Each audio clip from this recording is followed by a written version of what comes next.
శ్రమ తినాలి కదండి, సంతోషం ఎక్కడ ఉంటుంది అంటారా? శ్రమ క్రైస్తవ్యానికి సీజన్ కాదు. ఏం కాదు? ఇది ఏ సీజన్? ఇది ఏ కాలం? ఎండాకాలం. ఇది ఏ కాలం? ఇది పోయిన తర్వాత వర్షాకాలం, తర్వాత శీతాకాలం. ఈ జీవితంలో 3 కాలాలు 6 ఋతువులు. ఏంటి? 3 కాలాలు 6 ఋతువులు. ఇది ఏ కాలం? ఇదే కాలం. సీజన్కి ఎండాకాలం, కానీ క్రైస్తవానికి ఏం కాలం అంటున్నా? శ్రమకాలం. ఏ కాలం? శ్రమకాలం అయిపోయిన తర్వాత ఇంక శ్రమలు ఏమి రావంటారా? శ్రమకాలం అయిపోయాక ఇంక శ్రమలు ఏమి రావంటారా? ఏసో పండుగ తర్వాత ఇంకెవరికి బలహీనత రాదంటారా? ఇంకెవరికి జబ్బు పడరా? ఎక్కడ ప్రమాదాలు జరగవా? ఏది శ్రమకాలం? మనిషి పుట్టిన కాడి నుంచి యోగు పత్రికలో ఒక అద్భుతమైన మాట ఉంటుంది. యోగు గ్రంథంలో, స్త్రీ కనిన నరుడు కొద్ది దినములు గలవాడే చాలా ప్రయాసపడతాడట. ఏం చేస్తాడు? బహు ప్రయాస పడతాడు. గురువారం రాత్రి చెప్పాను కదా, ఇది హంస కాదు హింస. చెప్పండి, ఈ జీవితం ఏం కాదు? హంస కాదు, హింస. సో క్రైస్తవ్యానికి సీజన్ ఏం లేదు. ఎప్పుడు శ్రమే, ఎప్పుడు శ్రమే. పరిశుద్ధ లేఖన గ్రంథంలో యాకోబు రాసిన పత్రిక 1వ అధ్యాయము 2వ వచనాన్ని ఒకసారి మనం జ్ఞాపకం చేసుకుందాం. యాకోబు రాసిన పత్రిక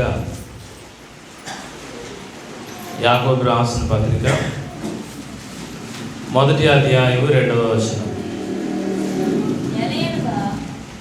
యాకోబు రాసిన పత్రిక 1వ అధ్యాయము 2వ వచనం.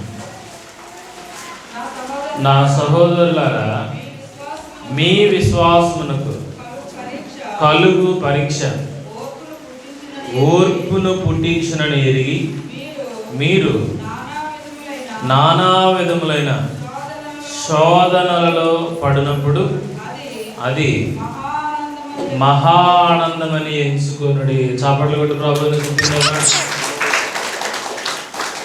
ఇప్పుడు దేని చప్పట్లు కొట్టరు తెలుసా? శ్రమ ఆనందం అని. ఏది చెప్పండి? శ్రమ ఆనందం అని. కాబట్టి చాలామందికి శ్రమకాలం అంటే భయం. ఏమంటే భస్మ బుధారం వచ్చేసిందంటే క్రైస్తవులకి ఏం చెప్పండి? పెళ్ళిళ్ళు చేసుకోకూడదని, ఇంట్లోకి తెక్కకూడదని, పుట్టినరోజులు చేయకూడదని చాలా భయాలు ఉంటాయి. ఈ భస్మ ఈస్టర్ అయిపోయిన తర్వాత అందరికీ ఏం కలుగుతుంది? సంతోషం కలుగుతుంది. ఏం పోయినాయి? శ్రమ దినాలు పోయినాయి. మనం పెట్టుకున్న శ్రమ దినాలు పోయినాయి. కానీ లోకంలో ఉండే శ్రమ ఎప్పటికీ పోదు. లోకంలో ఉండే శ్రమ ఎప్పటికీ పోదు. ఈ శ్రమ మనం ఏం చేయాలి? కరోనా వచ్చినప్పుడు మన మాజీ ముఖ్యమంత్రి ఒక మాట అన్నారు. దానితో మనం ఏం చేయాలి? సహజీవనం చేయాల్సిందే. ఏం చేయాలంటే దేంతో? కరోనాతో మనం ఏం చేయాలి? సహజీవనం. ఎన్ని రోజులు దాకుంటాం? ఎన్ని రోజులు పనికి వెళ్ళకుండా ఉంటారు? ఇంకా జాగ్రత్తగా ఉండి ముందుకు పోవాలంతే. ఈరోజు మనము మన జీవితం దేంతో సహజీవనం చేయాలి అని అంటే శ్రమలతో సహజీవనం చేయాలి. దేంతో చెప్పండి? శ్రమలు ఎప్పుడు మనిషిని వదిలిపోతాయి? శ్రమలు ఎప్పుడు మనిషిని వదలవు. శ్రమ ఎప్పుడు ఉంటూనే ఉంటుంది. శ్రమ ఎప్పుడు ఉంటూనే ఉంటుంది. కాబట్టి ఈ శ్రమలతో మనం ఏం చేయాలి? సహజీవనం చేయాలి. చెప్పండి, ఏం చేయాలి? శ్రమలతో మనం ఏం చేయాలి? సహజీవనం చేయాలి. అందుకే ప్రభు అయిన యేసుక్రీస్తు ఒక అద్భుతమైన మాట చెప్పారు. మత్తయి సువార్త 6వ అధ్యాయము 34వ వచనంలో. మత్తయి సువార్త 6వ అధ్యాయము 34వ వచనం ఒకసారి మనం చూద్దాం. మత్తయి సువార్త 6వ అధ్యాయము 34వ వచనం. 6వ అధ్యాయము 34వ వచనం. రేపటిని గూర్చి చింతపడకుడి, రేపటి దినము దాని సంగతుల గురించి చింతించను. ఏనాటి కీడు ఆనాటికి చాలును. ఎప్పుడు శ్రమ అప్పుడు చాలట. అంటే శ్రమ ఎప్పుడు ఎలా ఉంటుంది? శ్రమ ఎప్పుడు ఎలా ఉంటుంది? సునామీ మనకు తెలుసు కదా.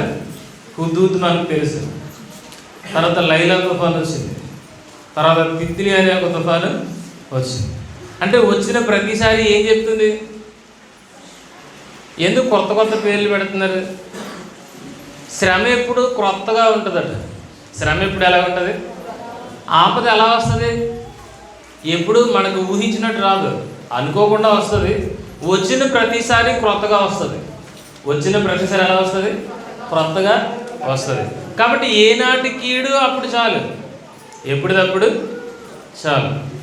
అంటే ప్రతి సమయంలో మనిషికి ఏదో ఒక శ్రమ జీవితంలో ఉంటూనే ఉంటుంది. ఈ భూమి మీద అన్ని సుఖభోగాలు అనిపించిన ఒక వ్యక్తి ఉన్నాడు. ఆ వ్యక్తికి ఏ లోటు లేదు. ఆయన కింగ్ సోలమన్, ఆయన రాజు అయిన సొలొమోన్. ఆయనకి లేనిదంటే ఏమి లేదట. ఆయన అన్నీ అనుభవించేశాడు. నిజంగా జీవితంలో అంత సుఖభోగాన్ని అనుభవించిన వ్యక్తి మరొకడు ఉన్నాడా అని అంటే ఖచ్చితంగా చెప్పచ్చు, లేడు అని. అంత సౌఖ్యాన్ని, సంతోషాన్ని అన్నీ చూసేశాడు. ఎవరు? రాజైన సొలొమోను. ఆ సొలొమోను అంటాడు ప్రసంగి గ్రంథంలో, దుర్దినములు రాకముందే వీటి యందు నాకు సంతోషం లేదని. వీటి ఎందట ఎన్ని సుఖాలు సౌఖ్యములలో భక్తుడు చెప్తున్నాడు, నాకేమి లేదు, సంతోషము లేదు. సుఖం ఎప్పుడు ఒకలాగే ఉంటుంది. సుఖం ఎప్పుడు ఎలా ఉంటుంది? ఒకలాగే ఉంటుంది. కష్టం కొత్తగా ఉంటుంది. శ్రమ ఎలా ఉంటుందంటే, శ్రమ కొత్త కొత్త పాఠాలు నేర్పిస్తుంది. సుఖం అందరి జీవితాల్లో ఒకలాగా ఉంటుంది, శ్రమ అందరి జీవితాల్లో ఒకలాగా ఉండదు. ఒక్కొక్కరి జీవితంలో ఉన్న శ్రమను బట్టి ఒక్కొక్క రకంగా మనిషి తన జీవితాన్ని కట్టుకోవడానికి అవకాశం ఉంటుంది. కాబట్టి శ్రమ ఎప్పుడు ఎలా ఉంటుంది చెప్పండి? క్రొత్తగా ఉంటుంది. శ్రమ ఎప్పుడు ఎలా ఉంటుందంటే, ఓ 10 సంవత్సరాల క్రితం ఉన్న శ్రమ ఇప్పుడు మనకి లేదు, ఇప్పుడు ఇంకో కొత్త శ్రమ. ఈ శ్రమ ఏం చేస్తుందంటే, ఎప్పటికప్పుడు మనం అనేక విషయాలు నేర్చుకోవడానికి ఉపయోగపడుతుంది ఈ శ్రమ. అందుకే సొలొమోను అంటాడు, వీటి యందు నాకు సంతోషం లేదని చెప్పే రోజు రాకముందే.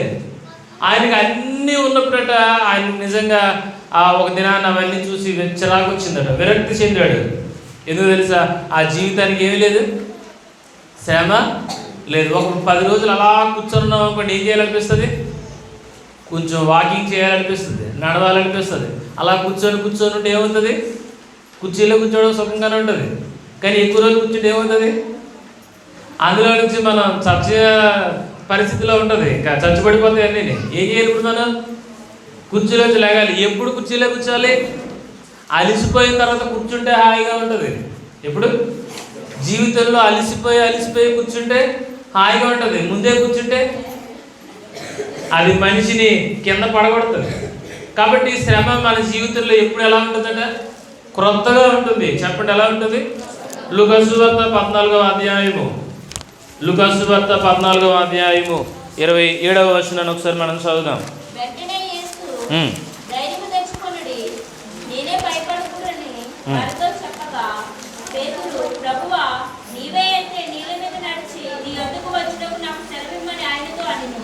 లూకాసు వార్త 14వ అధ్యాయము 27వ వచనం. మరియు ఎవడైనను తన సిలువను మోసుకొని నన్ను వెంబడింపని ఎడల వాడు నా శిష్యుడు కానేరడు. ఏం మోయాలట?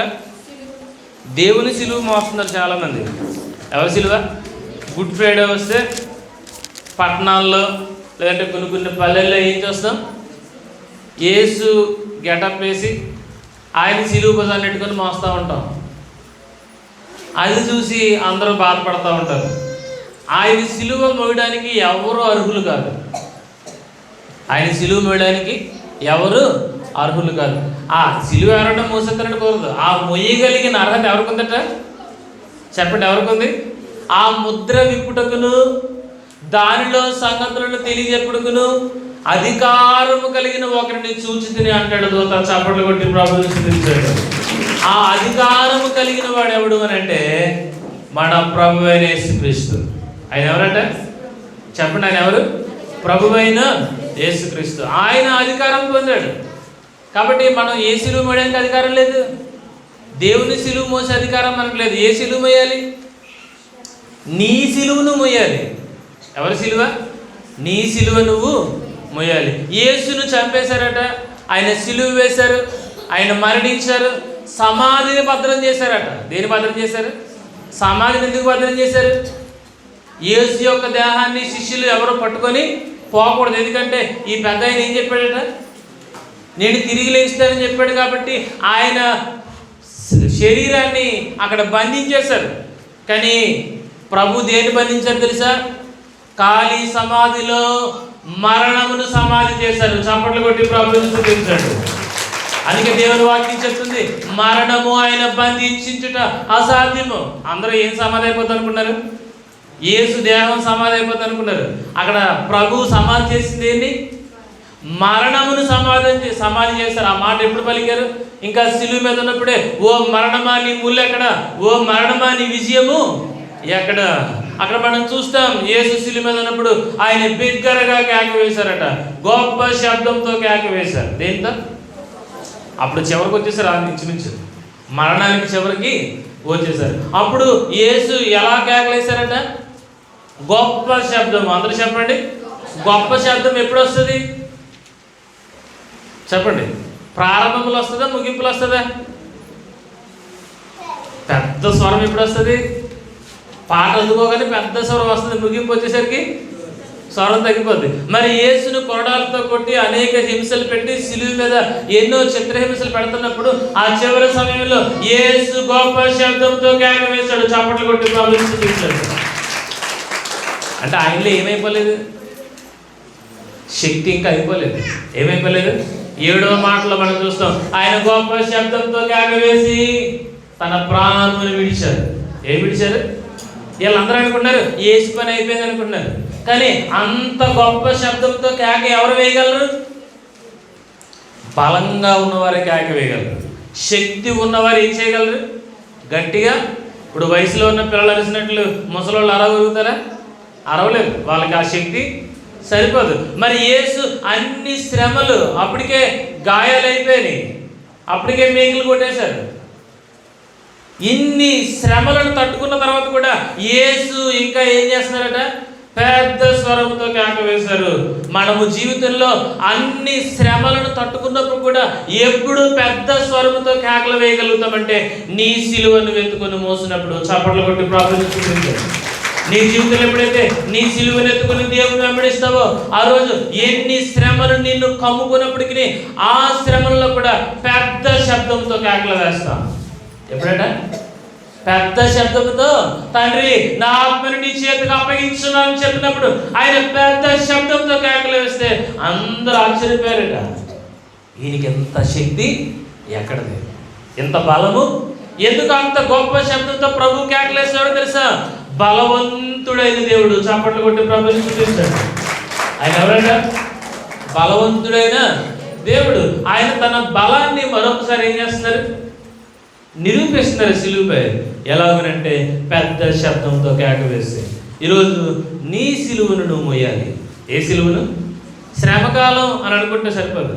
నీ సిలువు నువ్వేం చేయాలట? మోయాలి. శ్రమ క్రైస్తవునికి ఏం కాదు, సీజన్ కాదు. మన జీవితం ఉన్నంత వరకు ఏముంటుంది? శ్రమ ఉంటుంది. శ్రమ ఎప్పుడు ఎలా ఉంటుంది? క్రొత్తగా ఉంటుంది. శ్రమ ఎప్పుడు ఎలా ఉంటుందట? క్రొత్తగా ఉంటుంది. అందుకే యాకోబు రాసిన పత్రికలో మనం చూస్తూ ఉంటాం. కాబట్టి మీరు నానా విధములైన శోధనలో పడినప్పుడు మీరు ఏమైనా ఎంచుకోండట? అది మహా ఆనందం అని. ఉట్టానందం కాదు, అది ఏ ఆనందం? మహానందం. శ్రమ ఎలా ఆనందం అవుతుంది? శ్రమ ఎలా ఆనందం అవుతుంది అని అంటే అది ఎప్పుడు క్రొత్తగా ఉంటుంది. అది ఎప్పుడు ఎలా ఉంటుందట? క్రొత్తగా ఉంటుంది. విలువైనది త్వరగా పాడైపోతుంది. ఏది పాడైపోతుంది చెప్పండి? విలువైనది త్వరగా పాడైపోతుంది. పనికి మాకు ఎన్ని రోజులు ఉన్న పాడవుతుంది. ఈరోజు మనిషి కొంచెం అవకాశం ఇస్తే దారి తప్పుతున్నాడు అని అంటే మనము విలువైన వారము. చప్పట్లు కొట్టి ప్రార్థించాలి. ఎంత చిన్న అవకాశం వచ్చినా మనిషి వెంటనే ఏమైపోతున్నాడు? తప్పిపోతున్నాడు. విలువైనది చాలా సమస్యలతో ముడిపడి ఉంటుంది. దేనిది? విలువైనది ఎలా ఉంటుందంట? చాలా సమస్యలతో ముడిపడి ఉంటుంది. మనం విలువైన వారం. ఎందుకు విలువైన వారం అంటే యేసు మన కొరకు రక్తాన్ని కాచారు. చప్పట్లు కొట్టి ప్రార్థించారు. అదే మన జీవితానికి విలువ. అదే మన జీవితానికి విలువ. సిలువ విలువ ఏమిటి అని అంటే ప్రభువు రక్తాన్ని చిందించారు, అదే మన జీవితానికి ఎంత విలువను తెచ్చిపెట్టింది. కాబట్టి మనం ఎవరు? విలువైన వారు. మనం ఎవరు అంట? విలువైన వస్తువు ఏమవుతుంది? త్వరగా పాడవుతుంది. చెప్పండి, విలువైన వస్తువు ఏమవుతుందట? త్వరగా పాడైపోతుంది. మనిషి కనుక ఒక్కరోజు లోకంతో ఉంటే వెంటనే ఏమవుతాడు? చెడిపోతాడు. తన జీవితాన్ని కట్టుకోవడానికి చాలా శ్రమ పడాలి. కానీ ఒక్కరోజు కనుక ఆద మనిషి ఉన్నాడో ఆ రోజు ఇంకా అంతే సంగతి. కాబట్టి మన జీవితం ఎటువంటిది అంటే విలువైనది. మన జీవితం ఎలాంటిదట? ప్రభు చెప్పారు, ఆ దారి ఇరుకు. ఆ దారి ఎలాంటిదట? దేవుణ్ణి వెతికే మార్గం ఎలాంటిదంటే అది ఇరుకు ద్వారము. దానిలో ప్రవేశించేవారు కొందరే. దానిలో ప్రవేశించేవారు ఎవరట? కొందరే. యోహాను సువార్త 2వ అధ్యాయంలో ఒక అద్భుతమైన మాట చూస్తాం. యోహాను సువార్త 2వ అధ్యాయం అనగానే మనందరికీ ఏం గుర్తొస్తుంది? యోహాను సువార్త 2వ అధ్యాయం అంటే మనకి ఏం గుర్తొస్తుంది? కానా వివాహం గుర్తొస్తుంది. ఏం గుర్తొస్తుంది? ఇంకా అంతే. ఇంకా దాన్ని ఇంకెప్పుడు కూడా మనం ఏం చేయం? చదవం. ఇంకా అది పెళ్లి వాక్యం కాబట్టి ఎప్పుడు చదవాలి?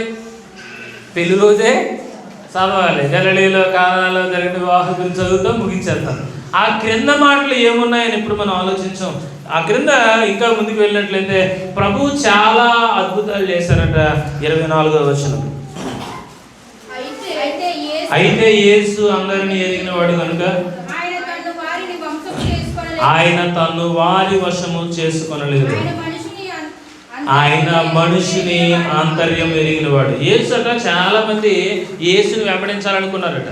ఏమనుకున్నారు? యేసుని చాలా మంది ఏమనుకున్నారు? ప్రభు ఇంకా నీకు దాసోహం అయిపోతావు అంటే ప్రభు అట వాళ్ళని చేర్చుకోలేదట. ప్రభు వాళ్ళని ఏం చేయలేదు? చేర్చుకోలేదు. ఆ పై మాటలో చదవండి 23వ వచనం. ఆయన పస్కా పండుగ సమయమున యెరూషలేములో ఉండగా ఆయన చేసిన సూచక్రియలను చూసి ఆయన నామముందు విశ్వాసం ఉంచారు. ఏం చేశారు?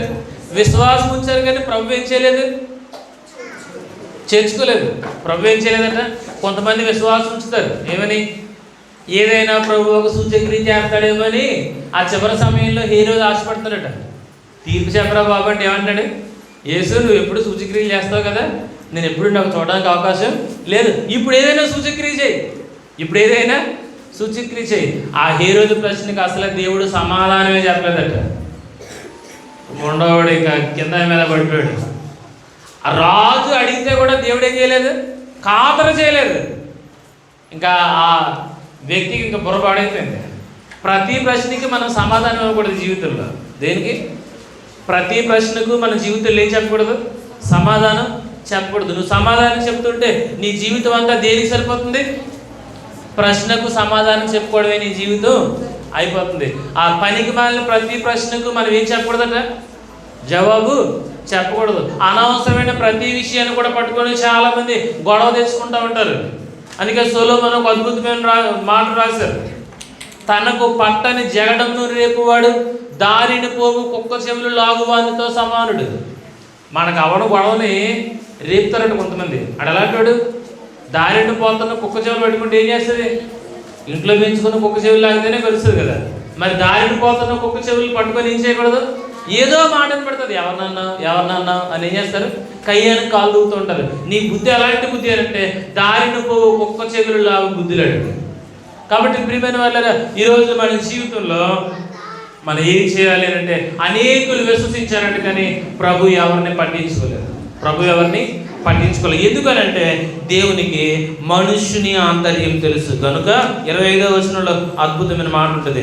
గనుక ఎవడును మనుషుని గూర్చి ఆయనకు సాక్ష్యం ఇయ్యనక్కర్లేదు. గట్టిగా చప్పట్లు కొట్టి ప్రభువుని చూపించాడు. నిన్ను గూర్చి దేవునికి ఎవరు ఏం అవసరం లేదు, రికమెండేషన్ చెప్పవసరం లేదు. నా గురించి వాళ్ళని అడగండి. ఎవరిని? నా గురించి మీ ఇంటి పక్క వాళ్ళని అడగండి. ఇది గొప్పగా ఉంటుంది. ఏమని వాళ్ళని ఆన్లైన్లో అడగడం ఎందుకు? నీ గురించి ఎవరు సాక్షి చెప్పవలసిన లేదు. దేవునికి నువ్వేంటో తెలుసు. చప్పట్లు కొట్టి ప్రభువుని స్తుతించండి. మనుషులు నిన్ను ఎన్ని రకాలుగా అనుకునేవాడు. దేవుడికి ఎవడో రికమెండేషన్ చేయలేడు. ఎవరికి చెప్పండి? ఎవరికి? దేవునికి ఎవరు రికమెండేషన్ చేయలేరు. కాబట్టి వారి బుద్ధి తెలుసు కనుక దేవుడు వారందరినీ పొమ్మన్నాడట. వారు ఎవరిని కూడా ప్రభు ఏం చేయలేదు, పట్టించుకోలేదు. ఈరోజు మనం కొన్నిసార్లు ప్రభు చెప్తారు, అడుగుడు ఇవ్వబడును, వెదకుడు మీకు దొరుకును. మీరు అడుగుతున్నారు కానీ మీకు దొరుకుతలేదు. ఎందుకనంటే మీరు మీ భోగముల నిమిత్తం అడుగుతున్నారు. దేని నిమిత్తం? అడిగే నువ్వు ఎందుకు అడుగుతున్నావు దేవుడికి కదా. నువ్వు మీ సుఖభోగముల నిమిత్తం వ్యర్థమైన వాటి కోసం అడుగుతున్నావు కాబట్టి ఆయన మీకు అనుగ్రహింపరంటారు. ఆయన మీకు ఏం చేయరు. కాబట్టి దేవుడికి ప్రత్యేకంగా ఏం చేయవసరం లేదు, రికమెండేషన్ చేయనవసరం లేదు, ఏం చేయనవసరం లేదు. దేవుడికి నువ్వేంటో తెలుసు. కాబట్టి ఆ కానా వివాహం జరిగిన తర్వాత అనేకులు యేసుని వెంబడిస్తే వారి విశ్వాసం ఉంచినప్పటికీ వారి ఆంతర్యాన్ని ఎరిగిన దేవుడు వారెవరిని చేర్చుకోలేదు. ఎవరైనా 2 మాటలు మాట్లాడితే వెంటనే ఏం చేస్తాం? వాళ్ళు మనకి ఏం చేసుకుంటాం, వాళ్ళతో కలిసి తిరుగుతూ ఉంటాం. చివరికి వాళ్ళు ఎక్కడ ఉంచుతారు ఎవరికి తెలియదు. కాబట్టి యేసు వారందరి విశ్వాసం వచ్చినప్పటికీ వారందరినీ విడిచిపెట్టారట. ఎందుకు అని అంటే వారు శ్రమ కలిగించే మనుషులు. వారు ఎవరంట చెప్పండి? ఏం కలిగించే మనుషులు? శ్రమ కలిగించే మనుషులు. వారు దురుద్దేశాన్ని లోపల ఉంచుకున్నారు. కాబట్టి ప్రభు వారి అందరినీ ప్రక్కన పెట్టేశారు. శ్రమ ఎలా ఉంటుంది అంటే గొలియాతులా ఉంటుంది. శ్రమ ఎలా ఉంటుందంట చెప్పండి? శ్రమ ఎలా ఉంటుంది? గొలియాతులా ఉంటుంది. శ్రమను ఎదుర్కొనే మనం ఎలా ఉంటాం? దావీదులా ఉంటాం. శ్రమ ఎలా ఉంటుందంట చెప్పండి? శ్రమ ఎలా ఉంటుంది? గొలియాతులా ఉంటుంది. శ్రమను ఎదుర్కొనే మనం ఎంత ఉంటాం? దీర్ఘ లిల్లీ పుట్టినట్టు ఉంటాం అనమాట. ఎంత మనం ఎంత ఉంటాము? శ్రమ ఎంత ఉంటుంది? ఇంకా శ్రమను చూస్తే మనకి ఏమైపోద్ది? ఇశ్రాయేలు వంశంలో ఉన్న యుద్ధ సన్నద్ధులందరూ, దావీదు యొక్క 7 అన్నదమ్ములు అందరూ నుంచొని చూస్తారట. ఎవరిని? శ్రమను. ఏంటి చెప్పండి? శ్రమ ఏంటి? గొలియాతు. శ్రమ కొత్తగా వచ్చింది, ఆయన చూస్తే అడిగిపోతున్నారట. ఎవరిని? ఆడి ఎత్తు, ఆడి యుద్ధ కవచము, ఆడి చేతుల్లో ఈటె బల్లెము ఇవన్నీ చూసి వెళ్ళిపోతున్నారు. అసలు ఒక అడిగి ఎత్తలేదు. అలాంటి వాడు ముందుకు ఎవరు వెళ్ళాడంట? దావీదు ఎలా ఉన్నాడు? చాలా చిన్నవాడు. ఈయనేమో చాలా ఎత్తాడు. అందరూ ఒరే మా వల్లే కాలేదు, నువ్వేమి చేస్తావు. దావీదు ఒక అద్భుతమైన మాట ఉపయోగిస్తాడు. వీడు సున్నతి లేని పిలుస్తాడు. వాడెవరట చెప్పండి? వాడెవరు? వాడు ఎంత గొప్పడవని, వాడి దేవుడి కంటే గొప్పవాడు కాదు. చప్పట్లు కొట్టి ప్రభువుని స్తుతించండి. ఒక అద్భుతమైన మాట ఉంటుంది, మీలో ఉన్నవాడు లోకములో ఉన్న వారందరికంటే గొప్పవాడు కనుక మీరు లోకమును జయించిన వారై ఉన్నారు. మనలో ఉన్నవాడు ఎవరు చెప్పండి? మనలో ఉన్నాడు ఎవరు? లోకంలో ఉన్న వారందరికంటే గొప్పవాడు. మనం కలిగి ఉన్న యేసు ఎవరంటే సుప్రీం హీరో. దావీదు అదే మాట చెప్తాడు. ఈ సున్నత లేని పిలిచాడు ఒక లెక్క కాదు. దావీదు గొలియాతులు ఎవరిని పిలిచాడు? శ్రమను చూడలేదు. ఆ శ్రమను దావీదుతో పోల్చుకోలేదు, దేవునితో పోల్చుకున్నాడు. దేనితో చెప్పండి? ఎవరితో? నేను జీవము గల దేవుని పేరు అంటున్నాను. యుద్ధం ఎవరిది? ఆయన కొడతాడు. యుద్ధం ఎవరిదంట? మనం అనుకుంటాం ఈ శ్రమను మనం ఎలా దాటాలి బాబోయ్, ఈ కష్టాన్ని ఎలా దాటాలి బాబోయ్ అని మనం ఏం చేస్తాం? అందుకే భక్తుడు చెప్పాడు కదా, శ్రమ దినమన నువ్వు కృంగి నీడల నువ్వు చేత కాని వాడు అవుతావు. మనం ఎవరమో తెలుసా?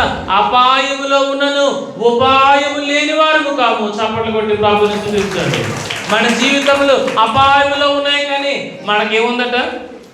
ఉపాయం ఉంది. మనకేముంది చెప్పండి? కాబట్టి సమస్య గొలియాతులా ఉంటుంది, మనం దావీదులా ఉంటాం. చూడాల్సింది నీ కళ్ళుతో కాదు, దేవునితో. ఎవరితో చెప్పండి? చెప్పండి ఎవరితో చూడాలి? ఒక సమస్య వస్తే ఆ సమస్యని ఎవరితో కొట్టాలి చెప్పండి? ఎవరితో? ఎమ్మెల్యేతో కొట్టించాలా?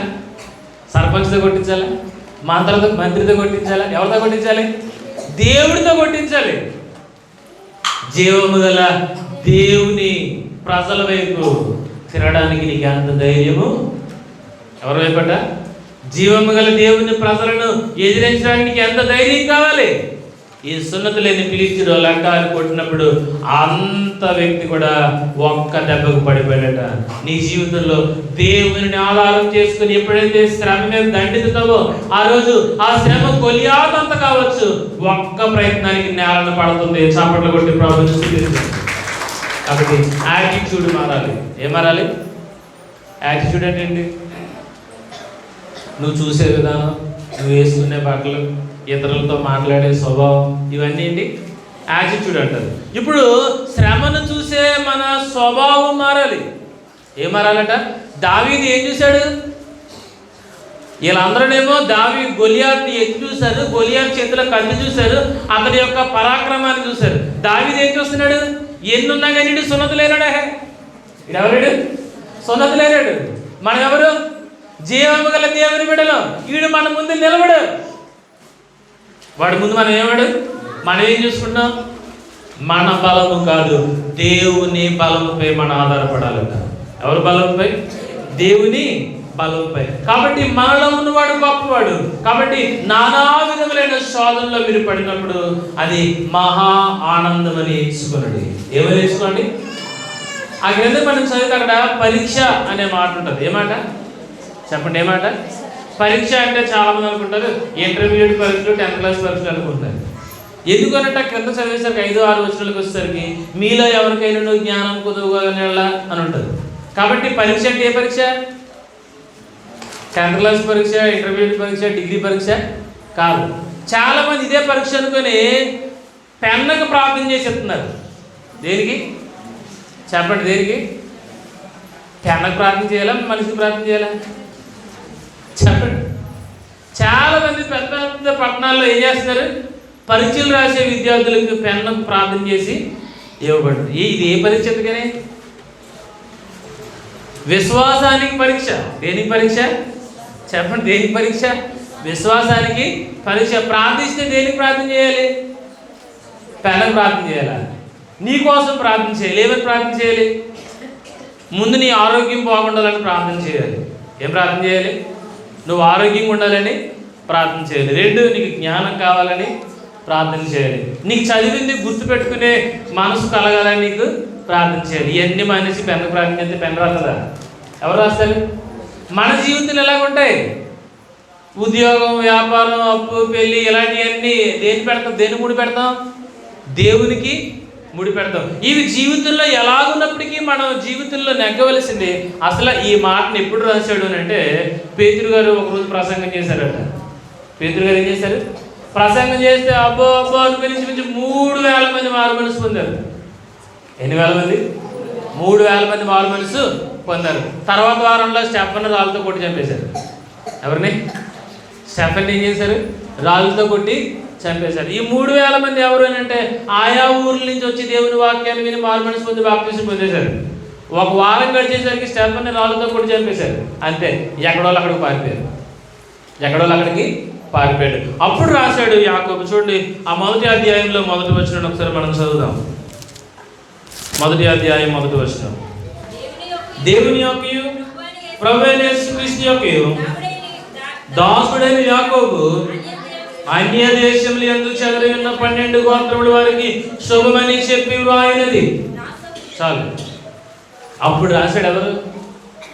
దేవుని సహోదరుడైన యాకోబు చెదిరిపోయిన 12 గోత్రాలు అంటే 12 శిష్యులకి, ఆ ఇశ్రాయేలు సమాజంలో ఉన్నవారికి, వాళ్ళందరూ చెదిరిపోయారు. ఎందుకు? మేలు కలగగానే దేవుని స్తోత్రం, శ్రమ రాగానే దేవుడు లేడు. ఏంటి చెప్పండి? మేలు కలగగానే మనం ఏంటట? దేవునికి స్తోత్రం. శ్రమ రాగానే దేవుడు లేడు. ఇలా ఉందట. ఆ రోజు 3,000 మంది మారు మనసు పొందారు. బాగానే ఉంది. స్టెఫన్ రాళ్ళతో కొట్టి ఎప్పుడు చంపేశారు? అప్పుడే అవకాలు పారిపోయారట. అలా పారిపోయినప్పుడే తోమా గారు కూడా భారతదేశానికి పారిపోయారు. ఎలా పారిపోయినప్పుడు? ఊర్లో ఉంటే మళ్ళీ కొట్టి చంపేస్తారు, అందరూ దాక్కున్నారు. పారిపోయిన వాళ్ళు తోమా భక్తుడు కూడా భారతదేశానికి పారిపోయి దేని భయంతో? ప్రాణభయంతో పారిపోయి వచ్చినప్పుడు భారతదేశానికి తోమా చేరుకున్నారు. కాబట్టి మనం ఎప్పుడు గట్టిగా ఉండాలి? శ్రమ వచ్చినప్పుడే నిలబడాలి. చెప్పండి, ఎప్పుడంటే శ్రమ వచ్చినప్పుడే మనం ఏం చేయాలి? నిలబడాలి. ఎందుకు ఈ శ్రమ? దేనికి?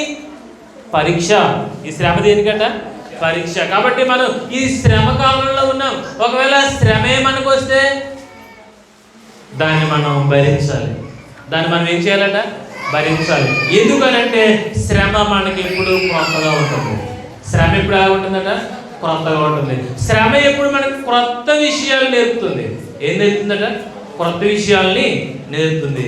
నిప్పుని చూసి గడ్డి భయపడుతుందట. ఏం చూసి? నిప్పు చూడగానే ఎంత పెద్ద గడ్డి వామైనా ఏం చేస్తుంది? భయపడుతుంది. ఎందుకు? అది తగిలితే మొత్తం బూడిదైపోతుంది.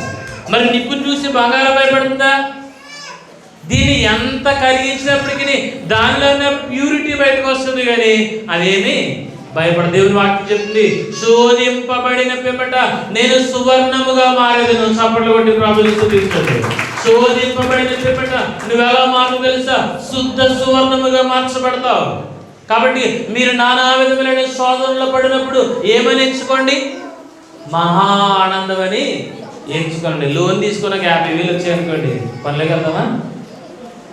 చెప్పండి. లోన్ తీసుకున్న ఒక 50,000 వచ్చింది, పనులకి ఎప్పుడు వెళ్తాం? ఈ డబ్బులు అన్నీ అయిపోవాలా?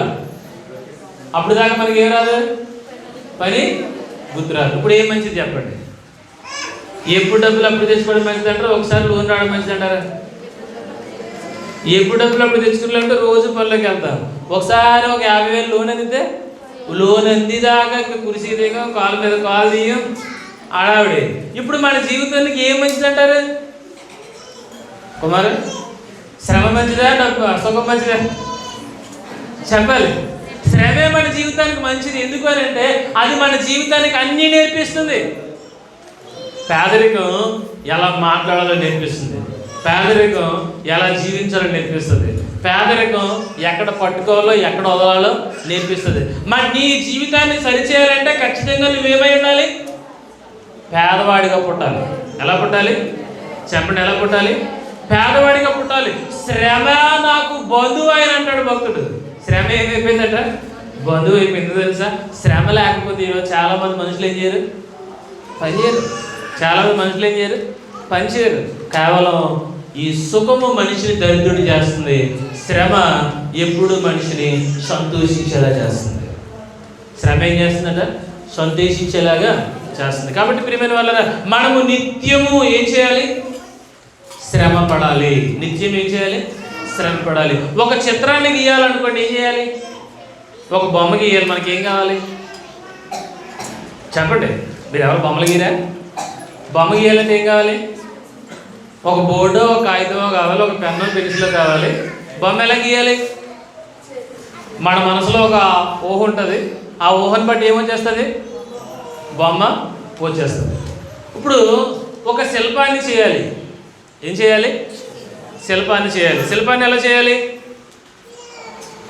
శిల్పాన్ని ఎలా చేయాలి చెప్పండి?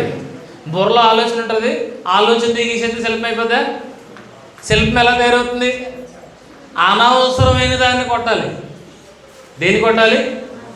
ఆ శిల్పానికి ఆ రాయిలో అనవసరంగా ఏదుందో దాన్ని కొట్టాలి. అది కొట్టగా కొట్టగా కొట్టగా ఒక చెవు బయటపడుతుంది. ఏం బయటపడుతుంది?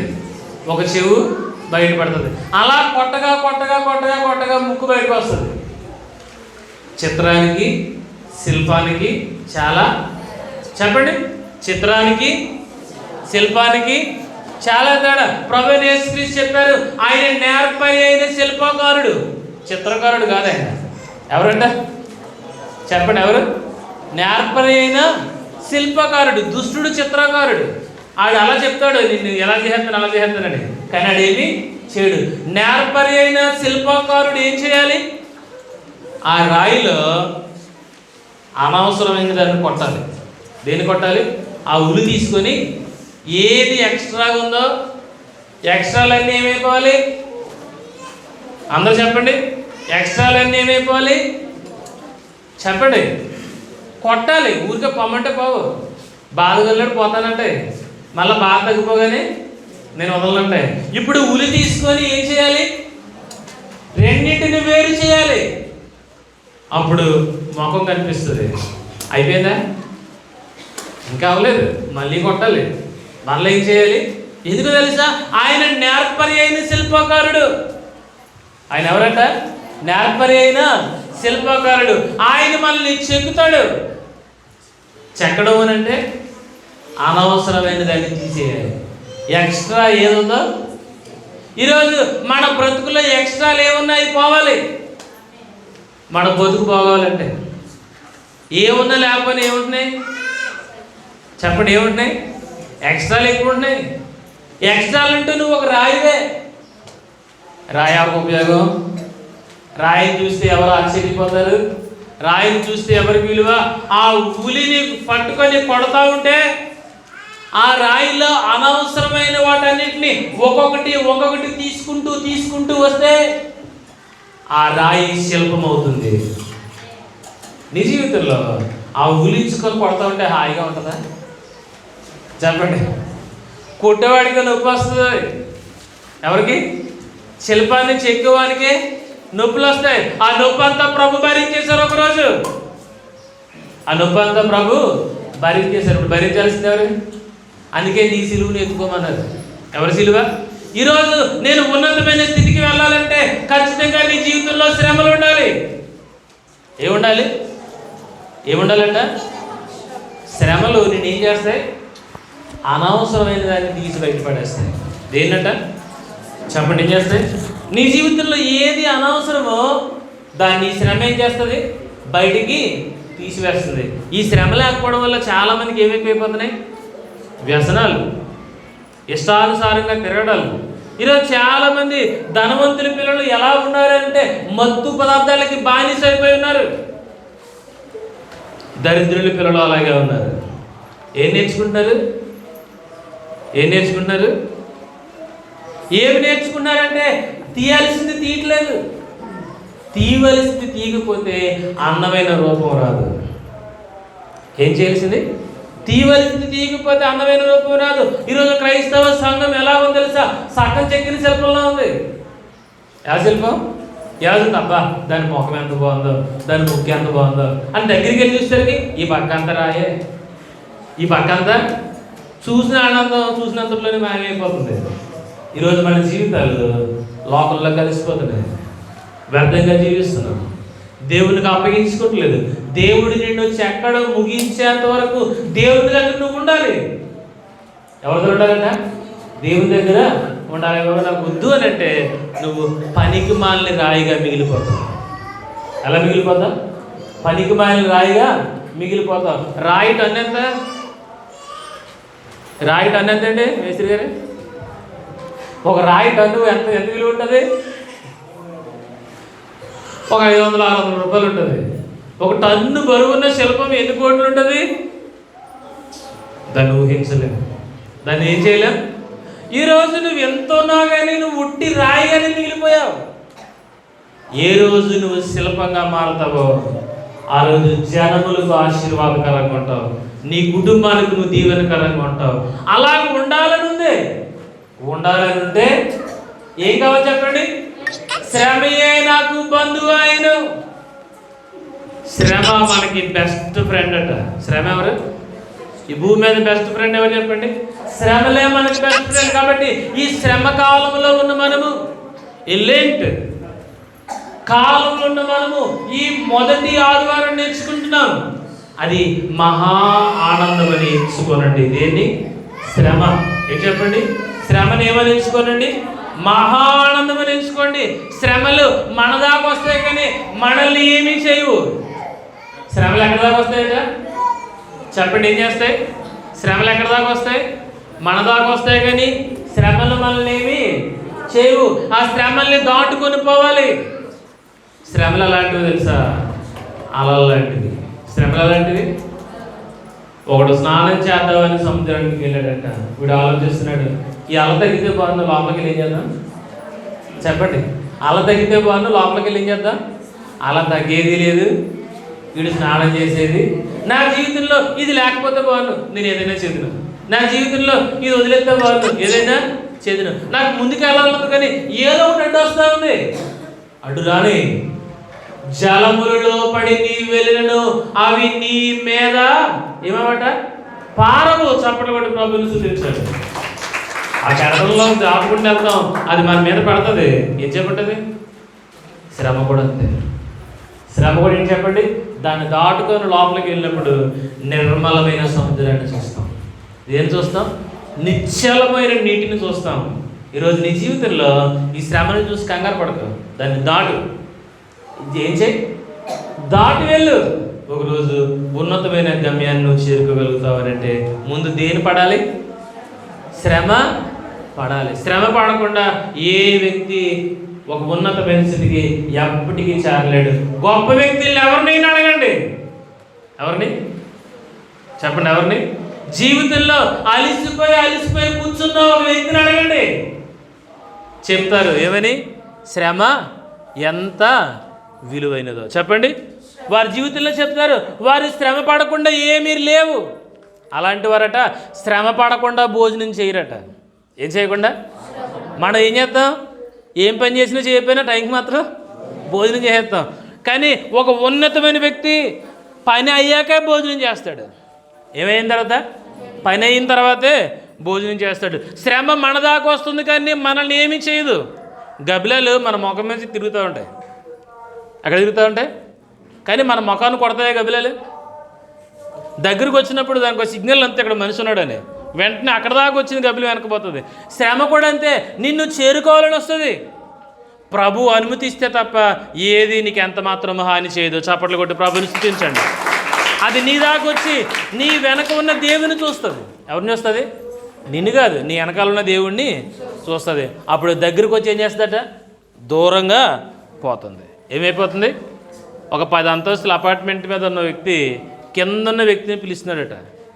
నోరు పోయిందట, పిలిచి వీడికి కనబడతలేదు. ఓ 10 రూపాయలు కట్ట పడేసాడట. అటు ఇటు చూసి జేబులు పెట్టేసుకున్నాడట. ఇదేం బాధరాని, ఈసారి 100 రూపాయలు కట్ట పడేసాడట. మళ్ళీ అటు ఇటు చూసి జేబులు పెట్టేసుకున్నాడట. అప్పుడు చిన్న రాయి తీసి వదిలేరట. చిన్న రాయి తీసి వదిలితే వెంటనే ఎక్కడ చూస్తున్నప్పుడు మీరు చెప్పండి? 10 రూపాయలు కట్ట దొరికితే నా కష్టం కదా, నేను కష్టపడింది అని పోతాం. ఇక ఎంత సమృద్ధి వచ్చినా కానీ నచ్చితే గుళ్ళోకి వస్తాం, లేకపోతే రావు. చిన్న శ్రమ వచ్చింది అనుకోండి, స్తోత్రం స్తోత్రం స్తోత్రం, ఆగమంటే ఆగదే పదన, ఇంక ప్రార్థన చేస్తూనే ఉంటాం. ఎందుకు? చిన్న రాయి పడేసరికి తిన్నంగా ఎక్కడ చూసారట? ఆ 10 అంతస్తులు ఎత్తు మేడ మీద ఉన్న వ్యక్తిని చూసారట. ఈరోజు మన జీవితంలో శ్రమ లేకపోతే మనకి ఎవరు కనపడరు? దేవుడు కనపడ్డు, గుడి కనపడదు, పాస్టర్ గారు కనపడ్డు. ఇప్పుడు శ్రమ మంచిదంటారా కాదంటారా? చెప్పండి, మంచిదా కాదా? చిన్న రాయి పడగానే, చిన్న రాయి గొప్పదా? 100 రూపాయలు కట్ట గొప్పదా? 100 రూపాయలు కట్టే గొప్పదే. కానీ ఒక చిన్న నొప్పి 100 రూపాయలు కట్ట కంటే చాలా ఇబ్బందికరం. అప్పుడు మనకి ఏమనిపిస్తుంది? వెంటనే ప్రభువుని చూడాలనిపిస్తుంది. ప్రభువా, ఆకాశమందు నా ఆసీనుడా, నీతో నా కన్నులు. ఎప్పుడు వస్తాయి ఈ మాటలు? మనలో ఉంటాయి, ఈ మాటలన్నీ మనలో ఉంటాయి, కానీ ఏమో బయటికి రావు. ఎప్పుడు వస్తాయి? దెబ్బ పడగానే. చెప్పండి, దెబ్బ పడగానే ఏమవుతుంది? గుర్తొచ్చేస్తుంది కదా. ఇక్కడ టీచర్గా ఉన్నారు మా మేనత్త. దెబ్బ పడగానే పిల్లలకి ఏమొచ్చేస్తుంది? చెప్పరా చెప్పరా చెప్పరా అని చెప్పి ఏమరాదు నోట్లోకి మాట.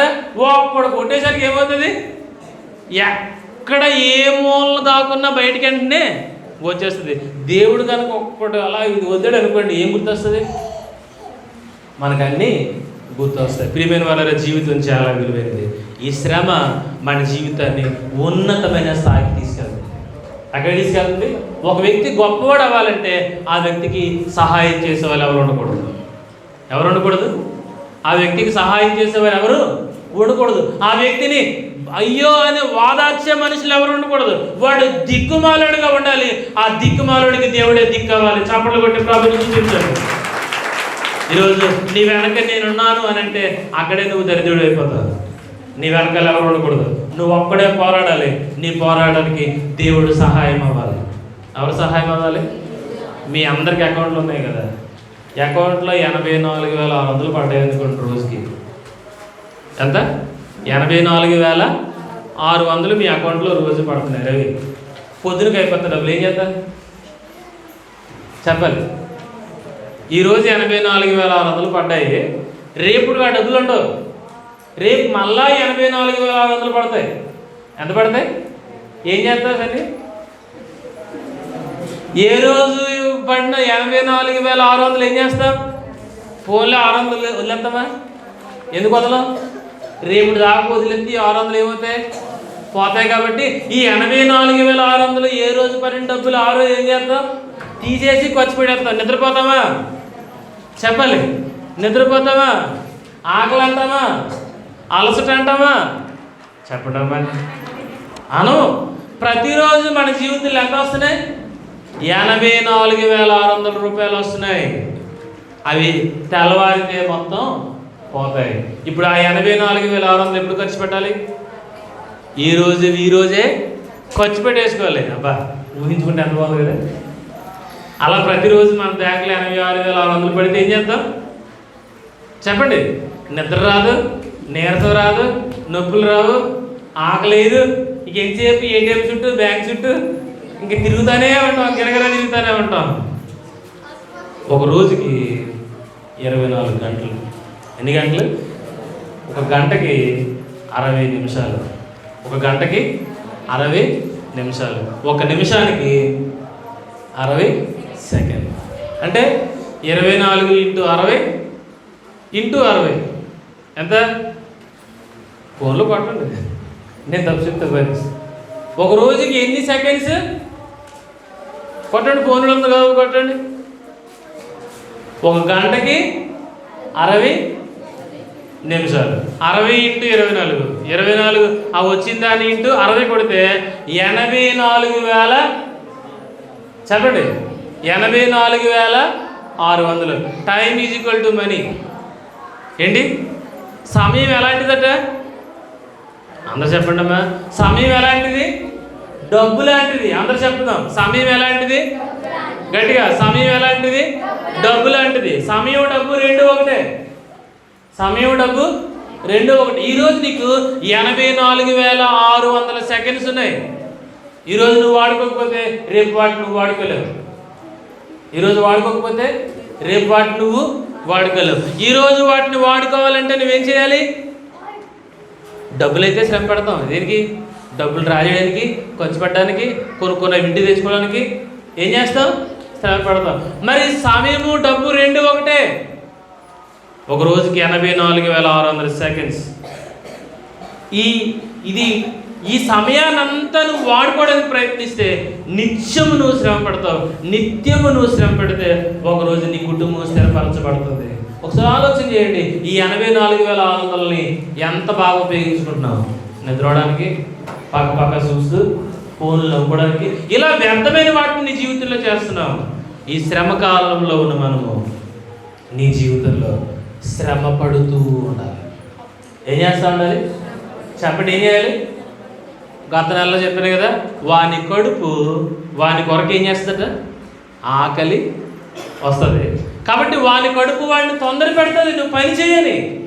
కాబట్టి ప్రియమైన వాళ్ళరా, మీరు శ్రమ పడండి. మీరేం చేయండి? శ్రమ పడండి. ఇప్పుడు చెప్పండి, శ్రమ ఏంటి? మహా ఆనందం. శ్రమ ఏంటట? మహా ఆనందం. నీ జీవితానికి నీకున్న శ్రమలే నిన్ను ఒకరోజు ఉన్నతమైన శిఖరానికి ఎక్కిస్తాయి.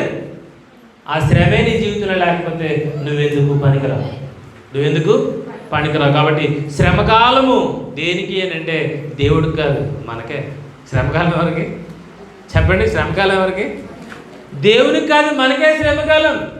ఈ శ్రమకాలంలో నువ్వు శ్రమపడు, నువ్వు దేవునితో కలిసి శ్రమపడు. ఆ రోజు గొప్ప సమృద్ధిని చూస్తావు.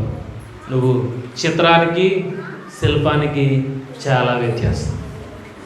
శిల్పం అవ్వాలంటే అనవసరమైన దాన్ని కొట్టేయాలి.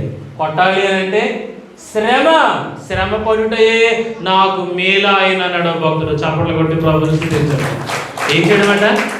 శ్రమ పడుటే నాకు మేలు ఆయన. ఈరోజు నీకు అనిపిస్తుంది ఏమని?